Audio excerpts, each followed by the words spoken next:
Დავბრუნდით კვლავ პირდაპირ ეთერში, თქვენ უყურებთ ვახოს ანაიას ამბებს 19 საათზე. პაატა ბურჭულაძე მოძრაობა სახელმწიფო ხალხისთვის და ამ გაერთიანების ერთ-ერთი ლიდერი მამუკა კაციტაძე არის ახლა ჩვენი გადაცემის სტუმარი. საღამოშვიდობისა, ბატონ მამუკა, დიდი მადლობა რომ მონაწილეობთ გადაცემაში. ჩემი პირველი საღამოშვიდობისა, ვახო, მივესალმები ტელემაყურებელს. ჩემი პირველი შეკითხვა ეხება სიას და მის პირველ ათეულს, 12-ეულს, ასე ვთქვათ.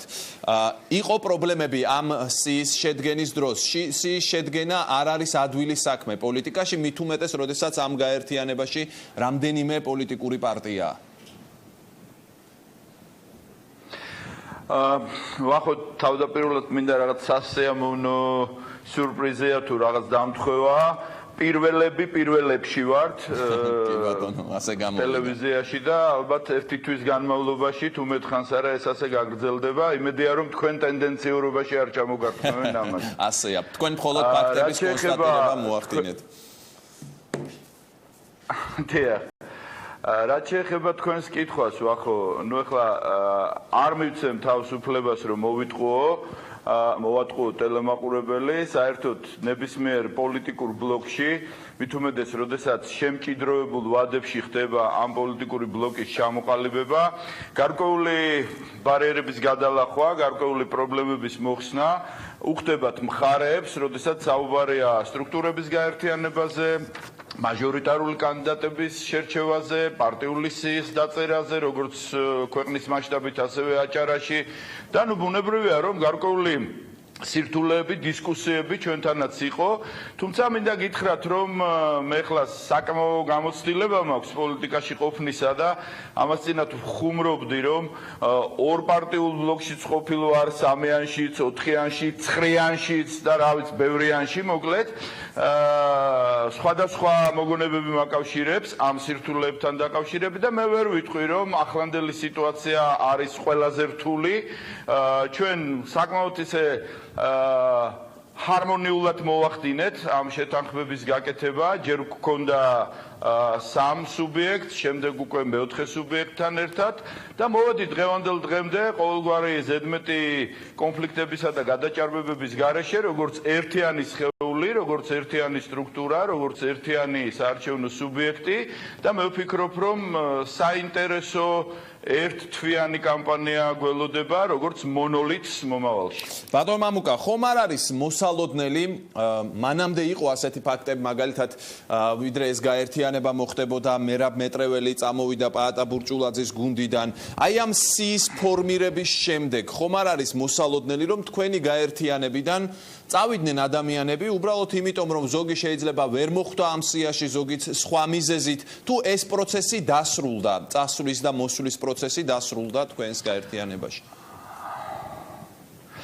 ვახო, დაახლოებით 3 საათია, რაც ჩვენ ცენტრალურ საარჩევნო კომისიაში წარვადგინეთ ჩვენი სია. ბუნებრივია, რომ 3 საათზე უფრო დიდი ხნის წინ ეს სია ჩამოყალიბდა, ფორმირდა, გაკეთდა და ის ინფორმაცია, რაც ამ წუთში მე მაქვს, რაიმე ახალ სიურპრიზებს არ ქმნის, არც თქვენთვის, არც ჩემთვის. გულწრფელი ვარ ნამდვილად, როდესაც ვამბობ, რომ რაიმე რო ვიცოდე, ვიტყოდი, ჭირმა თავი არ დამალაო, ეხლა არ ვიტყვი და ხვალ გამოაშკარავდება, რა მნიშვნელობა აქვს ამას.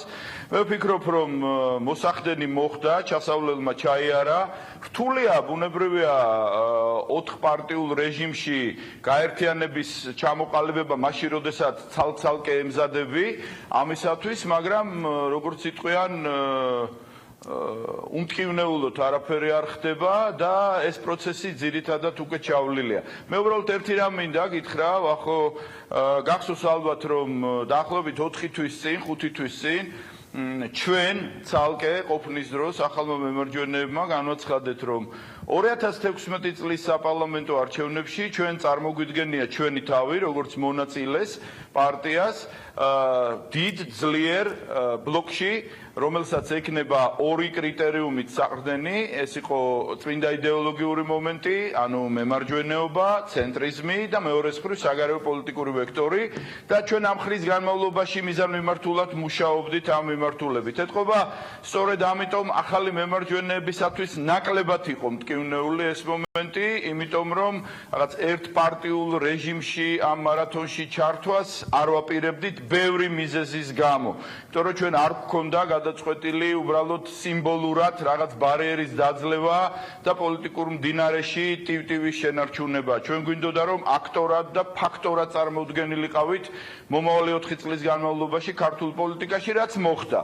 ამიტომ გარკვეული კიდე გეუბნებით იყო და არსებობდა მტკივნეული მომენტები, მე ვერ ვიტყვი იმას, რომ თუ ვინმე ჩამოშორდა მერე რა, არა, ყველა ჩამოშორებული გარკვეულ დანაკლისს წარმოადგენს, მაგრამ ამავდროულად გაჩნდა გარკვეული შევსებები, კარგი გაგებით ვამბობ, იგი წავა და სხვა მოვაო, ნათქვამია, ამიტომ ჩვენ აი 8 აი რატომ დავსვი ეს შეკითხვა, მაგალითად მე აი ამ სიაში ვერ მხედავ პაატა ბურჭულაძის ერთ-ერთ აქტიურ თანამებრძოლს, მაგალითად ქალბატონ ხათუნა ლაგაზიძეს, აი ამ სიაში ის არ წერია, ხომ? აი ამიტომ დავსვი, ხომ არ არის მეთქი მოსალოდნელი რაღაც ცვლილებები?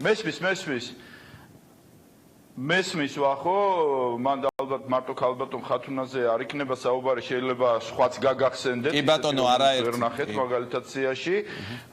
მაგრამ მე ჩემ ხელთ არსებული ინფორმაციით შემიძლია გითხრათ ერთი რამ, რომ ის რაც წარმოადგენთ დღეს საზოგადოების წინაშე, ეს არის ბლოკის შეთანხმების პროდუქტი, ხოლო რაც შეეხება ქალბატონ ხათუნას, ასე ვთქვათ, არჩევანს, ჩემ ხელთ არსებული ინფორმაციით მინდა გითხრა, რომ ქალბატონ ხათუნას მეტად იზიდავს აღმასრულებელი სტრუქტურები და ჩვენი ბლოკის იმ წარმატების შემთხვევაში, რომელსაც ჩვენ გეგმავთ, ალბათ ხათუნას ინტერესი უფრო აღმასრულებელი ხელისუფლებისაკენ იქნება.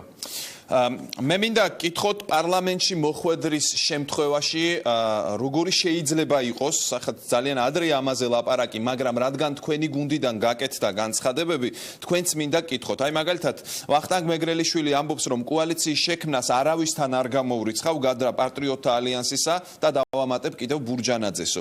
იაგო ხვიჩიას განცხადება იყო, რომ ზოგადად თავრობის დაკომპლექტებაში დავეხმარებით თუ არა ქართულ ოცნებას, ცხადია არაო. აი როგორია ამ საკითხზე პოზიცია ამ გაერთიანებაში პარლამენტში შესვლის შემთხვევაში, თუ კი ქართულ ოცნებასთან კოალიციის შეკვრის აუცილებლობა დადგა. თქვენ გააქვთ ამაზე პასუხი დღეს?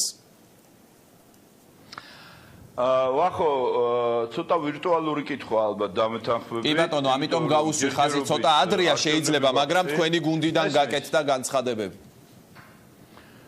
მესმის ვახო, მაგრამ ჯერ წინ ერთი თვეა, უნდა დადგეს შედეგები, უნდა დაკომპლექტდეს პარლამენტი, უნდა დავინახოთ კონფიგურაცია თუ როგორი და პოლიტიკური ძალებისგან ვისგან დაკომპლექტება და რა ოდენობებით იქნება მათი დაკომპლექტების ხარისხი, ანუ მათი შესვლის ხარისხი პარლამენტში.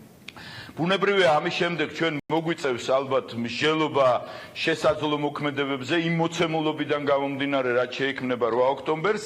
დღესდღეობით შემიძლია მე ერთი რამ გითხრათ, ვახო, ჩემის მხრიდან, რომ თუ მოხდა ისე, რომ ერთმა კონკრეტულმა პოლიტიკურმა ძალამ ვერ დააკომპლექტა მთავრობა და ჩვენ დაგვჭირდა, ასე ვთქვათ, გარკვეული პარტნიორული მომენტი მთავრობის დაკომპლექტების პროცესში სხვა პოლიტიკურ ძალებთან, აქ იქნება ჩემთვის პირადად იქნება ორი ძირითადი კრიტერიუმი, რომელიც ხოზდა არას მათქმევინებს შემდეგ თანამშრომლობაზე.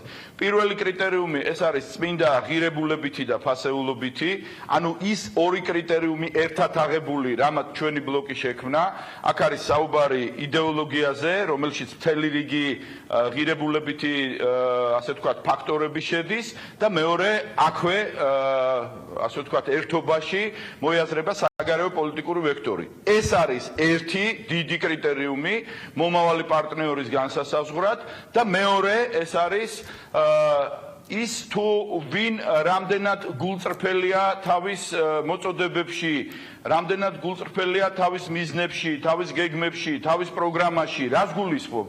ვახო, აი ხა თქვენ პირველ ბლოკში დღევანდელი გადაცემის ყავდათ ორი პიროვნება, ორივეს ძალიან კარგად ვიცნობ სტუდენტობის პერიოდიდან და ორივე საუბრობდა საკუთარი პროგრამის რაღაც განუმეორებლობაზე, საკუთარი სიმართლის და სანდოობის განუმეორებლობაზე და ასე შემდეგ. ნუ ამ დროს ორივე ეს ადამიანი პიროვნულ მომენტს თავს ვანებებ ერთი წუთით.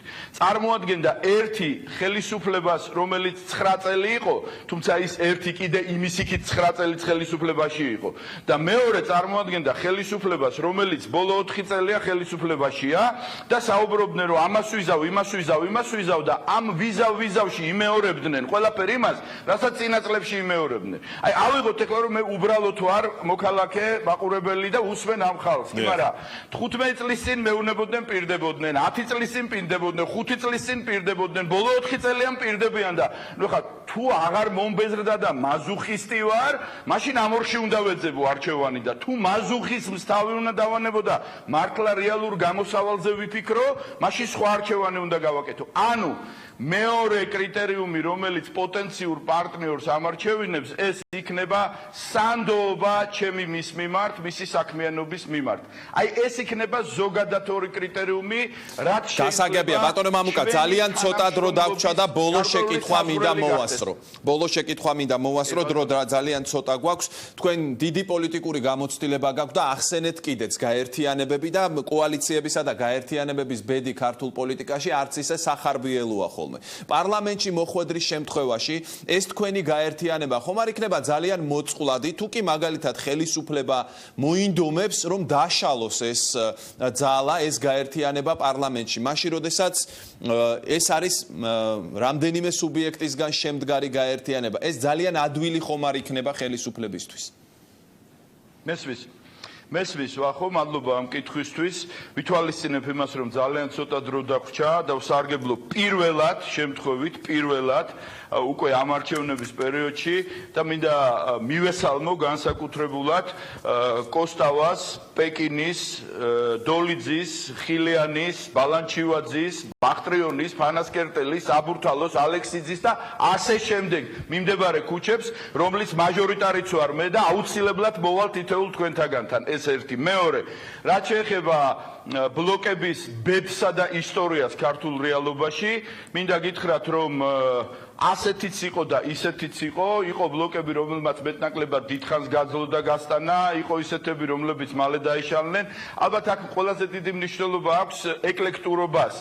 აი, როდესაც ბლოკი არის ეკლექტური, როდესაც ბლოკში შემავალი ერთი პარტია ამბობს, რომ რა კარგია ჩრდილოეთისკენ მზერა და პოლიტიკა. მეორე ამ დროს იწევს დასავლეთისკენ და მესამე ირანისკენ იცქირება. ეს კრილოვის ზღაპარსაც კი შეშურდება ასეთი აზრთა სხვადასხვაობა და ასეთი ბლოკები განწირულია ყოველთვის დარღვევისათვის, ისე როგორც იყო მაგალითად ქართული ოცნება და დადგა ის რაც დადგა. არის მეორე მომენტი, გარედან მოქმედებები და ასე შემდეგ, როდესაც ინსპირირება ხდება დაშლისა და ცდილობენ ასე ვთქვათ რღვევას. არაფერი არ არის გამორიცხული, მე ერთი რამ შემიძლია გითხრა, რომ მე როგორც ერთი პარტიის ლიდერს, ამ შემთხვევაში ახალი მემარჯვენეების ლიდერს, ჩემს პარტნიორებთან გვაქვს პოლიტიკური და ადამიანური ურთიერთისთვის მიცემული პირობა, რომ ჩვენი პოლიტიკური ერთობა მინიმუმ 3 მომავალ არჩევნებს დაითვლის. ეს არის 2016-ის საპარლამენტო, 2017-ის ადგილობრივი, 2018-ის საპრეზიდენტო. ეს არის მინიმუმი, რაზეც ჩვენ ვაპირებთ საპრეზიდენტო ახსენეთ. ეს უკვე გადაწყვეტილია, რომ პარლამენტისთვისაც ერთ ბლოკად ვიყოთ. საპრეზიდენტო ახსენეთ, ამაზეც საპრეზიდენტო არჩევნები ახსენეთ, ამაზეც ჰქონდათ უკვე საუბარი, რომ იქ პაატა ბურჭულაძემ შეიძლება სცადოს ბედი პრეზიდენტის პოსტზე.